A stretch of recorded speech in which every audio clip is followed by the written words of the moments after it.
Hello students, today I am going to explain the last part of the chapter 10 light reflection and refraction part. That is, today I am going to explain the refraction of light. Now what is refraction? Refraction means bending of light when light ray enter from one medium to the other medium.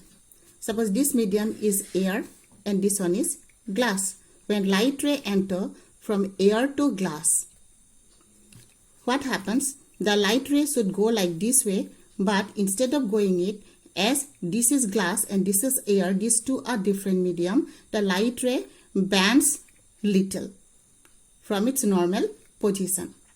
And this bending depends on the thickness of the medium. As air is lighter than glass, that is, when light ray that is enter from air to the glass, the light ray bends toward this normal, and this one is normal. This light ray is bending toward the normal. And when light ray that is enter into a rare medium, that is thin medium, from a denser medium, that is light ray bends away from the normal. That means when light ray enter from rare medium to the denser medium, it bends toward the normal, and when light ray enters into rare medium from a denser medium, it goes away from the normal. That is, it bends away from the normal, and this one is called refraction of light. That is, bending of light when enter from one medium to the other is called refraction of light. Now we will see the laws of refraction of this from this diagram. That is, this is a glass slab. It is a thick piece of glass, and therefore here two medium, this is medium 1 and this one is medium 2, that is air and glass. And here what is happening? The light ray here, as you know, it is bending. Now what happens? And this ray is incident ray. This ray is incident ray. And this ray is refracted ray. It is refracted ray. And this angle is incident angle, and this angle is refracted angle, and this one is point of incidence, and this one is the normal. And from this we get two laws of refraction. The first law is incident ray, refracted ray, normal, and point of incidence are all in this same side at this point only.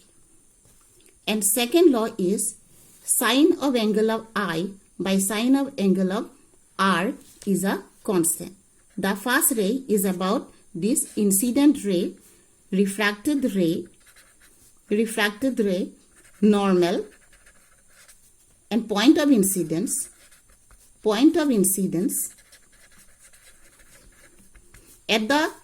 at this point are at the same side. And second one is the sine of angle I by sine of angle R is a constant. It is a constant. That means it depends on the thickness of this medium. Now next part is refractive index. What is refractive index? As you know, that is light when enter from one medium to the other, it bends. And this bending depends on the thickness. This is also, you know it. And this, why it bends? It bends due to the decrease of the speed or increase of the speed. And when that is light enter from this medium to this medium, from rare medium to the thicker medium or denser medium, that is, it is bending toward the normal. It means that the speed of the light is decreasing. Therefore, it bends. Therefore, what we can say, that is, and you also know that this angle I by angle R is a constant. That means, and this angle, refracted angle, depends on the bending. Therefore, from here, that is, we get the constant, that is the ratio of the sine of angle of I by sine of angle of R, that is a constant, and that one is called refractive index. It is called refractive index, and the symbol is this one. This is the symbol. Now here, that is in this case, in this particular case, light is entering from this medium to this medium. Therefore, what we can say, what is the refractive index of medium 2? And here we can find out by this way, that is 2, 1. That means light is entering from this medium to this medium. That is speed of light in medium 1 by speed of light in medium 2, or speed of, that is this one, V1 by V2. If we write N12, it will be opposite. That is light will go from this medium to this medium. And then now if the first medium, this first medium is air, speed of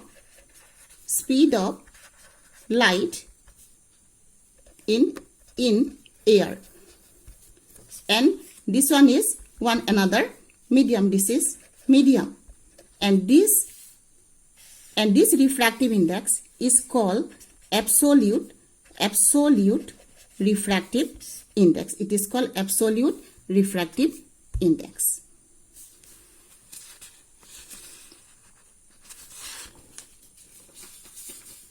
Now the next part is refraction by spherical lenses. And before this, we are to know what is a lens. A lens is a transparent object bounded by two spherical surface, or that is the spherical lens. For the spherical lens, the both sides are spherical, and two type of spherical lenses we get, that is one is concave and other one is convex. These are two spherical lenses. Now concave and convex. Concave is like this way. It means that these both sides are curved inward. That is middle part is thinner and these outer parts are thicker. Now convex is bulging. Both sides are bulging. That edges are thin and center it is thick. This type of lens is called convex lens. Now from here, as two curves are here, we can say this one is a biconcave lens also, and this one is biconvex, but simply we call it concave and convex. Now we can differentiate these two lenses by this way, that is this is curve inward, this one is curve outward, the bulging outward. First difference. Second difference is that it is a diverging lens. It is diverging lens. It is diverging. That means it forms diverse rays, and it is a converging lens. It is converging. And next one is it forms virtual image. At any point it forms virtual image. It forms virtual image, and it forms both virtual and both type of image. That is virtual and real image. I think you know about the real and virtual images. And these are the differences, these are the lenses and also the differences between concave and convex lenses. Now next part is what type of images are formed by these two type of lenses. That is first, that is what we can see here, image formation. Image formation. First, convex lens. This is a convex lens,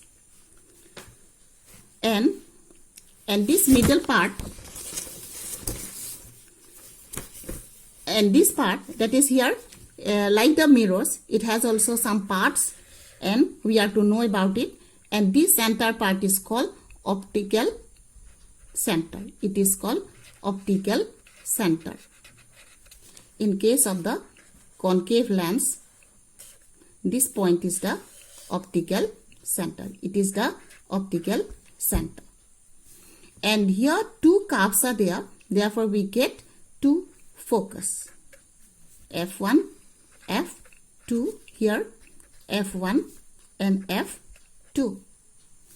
And two center of curvature. As center of curvature is twice of the focal length, therefore what we can write here? 2F1 and 2F2. Here again 2F1 and 2F2. These are the parts and this is the optical center. Now what happens here?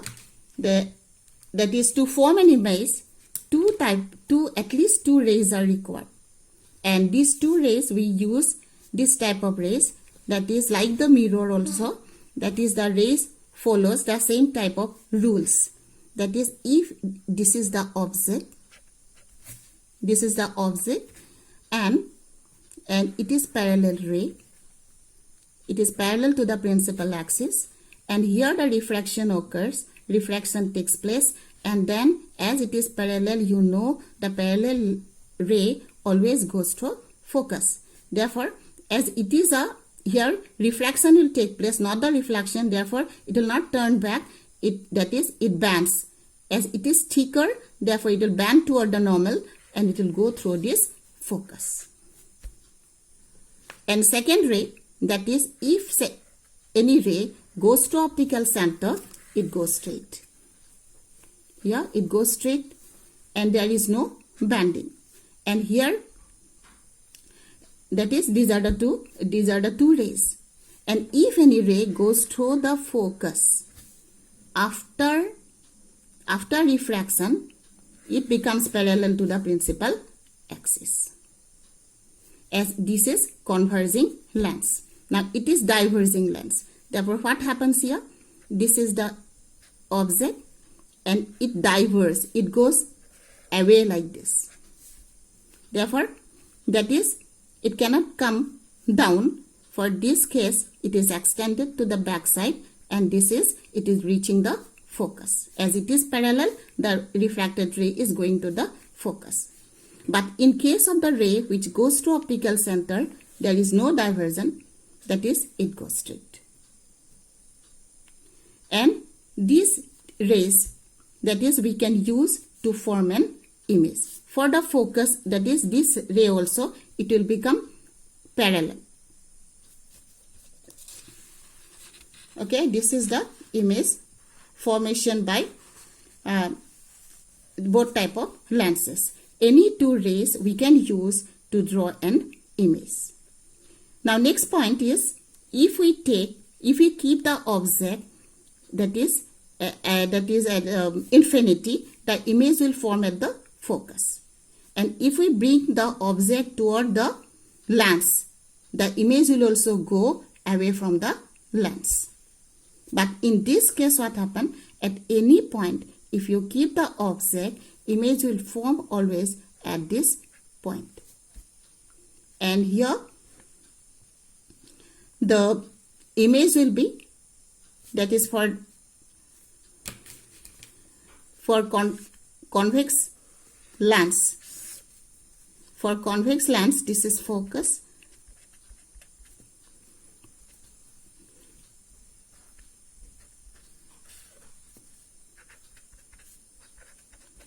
And here it is going through the focus, and it is going through optical center, and then image will form at this point. That is, and this image is real and inverted. And here this image is virtual and erect. It means that the convex lens forms the real and inverted, and concave lens forms the virtual and smaller virtual image. This is the difference between, and this lens also forms an virtual image when the object is kept in this point. It will form an enlarged virtual image. This is the difference between these two. It forms one virtual image, but this image is always larger than this image.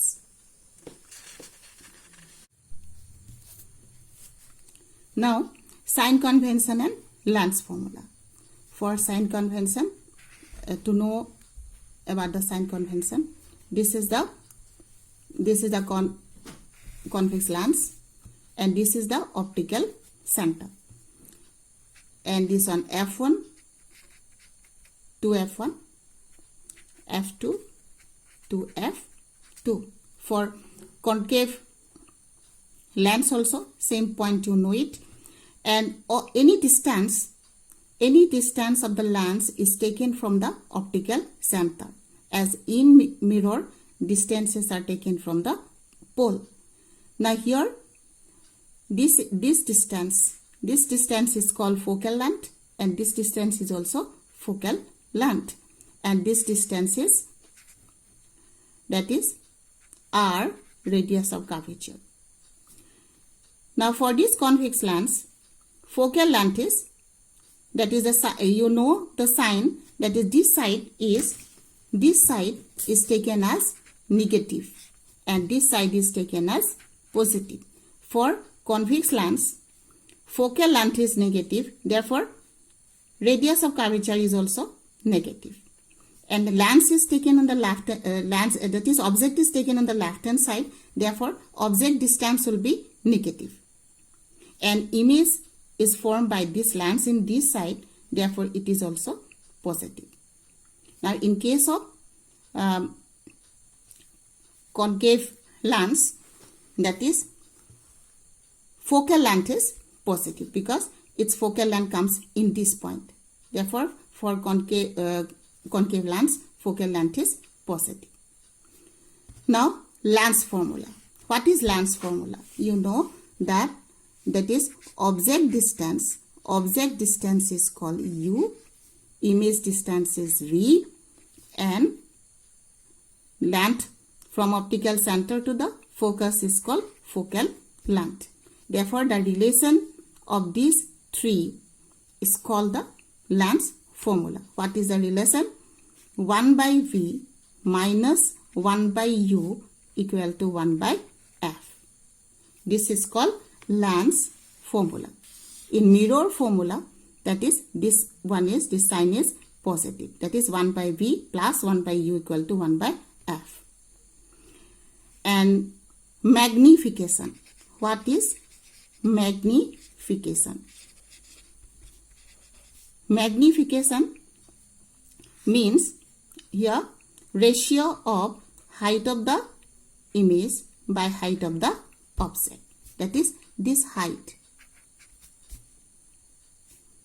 And suppose image is here, this image, then the ratio of these two height is called magnification. Or we can find out by this way, image distance by object distance. This is the magnification. And this relation, that is we are to use to solve the different numerical problems. Now last part is power of a lens. What is power of a lens? Power of a lens is the reciprocal of the focal length, and symbol of the power is P. P equal to 1 by F. That is, as it is a ratio, it is a reciprocal of the focal length, and that is what happens here. And focal length, to find out the power, the focal length should be taken in meter, and the unit of power is diopter. It is D. And what we can write, suppose the power of a lens is 0.2 diopter. That is what we are to write, that is 0.2 D. That is power of the lens is like this way. D means diopter. D is the unit of power, and D means diopter. And if you know the focal length of a lens, then you can find out the power. And focal length of the convex lens, you know it is positive, therefore power will be positive. And focal length of a concave lens is negative, the power you will get in negative. Okay, thank you for today.